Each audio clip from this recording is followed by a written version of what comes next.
Shalom bien-aimés, nous sommes dans le mois de février et à Foursquare, ça a été décrété mois de l'amour et nous voulons ce matin encore lancer un petit message d'encouragement pour les uns et les autres.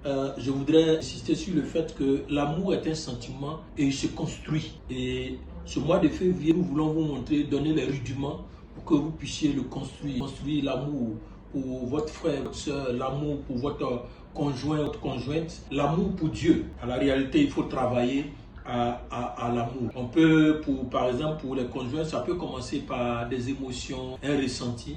Mais vous savez, le jour où nous croisons, ce sont les émotions. Le jour même du mariage, les émotions peuvent être encore en cours. Mais pour qu'on puisse faire 1 an, 2 ans, 3 ans, 5 ans, 10 ans, 30 ans de mariage, ce ne sont plus les émotions. C'est un travail sur soi, c'est un travail à long terme. Alors je veux nous encourager à nous investir dans le travail pour l'amour, à nous investir dans le travail pour manifester l'amour. Pourquoi? Parce que à la réalité, en tant que chrétien, ça doit être notre nature. Que ce soit avec les frères en Christ, que ce soit dans le foyer, que ce soit avec les gens autour de nous, ça doit être notre nature. Dieu est amour et il faut que nous soyons amour. La Bible dit que tel qu'il est, tel nous sommes aussi. Alors, je veux encourager chacun de nous. Alors, sur le chemin, il peut y avoir beaucoup de difficultés. Il peut y avoir la persécution, il peut y avoir des rancunes, il peut y avoir des blessures. Mais sachez que la finalité, ce que Dieu recherche en nous, c'est son amour pur. Et nous pouvons l'obtenir parce que l'amour de Dieu est répandu dans nos cœurs par le Saint-Esprit.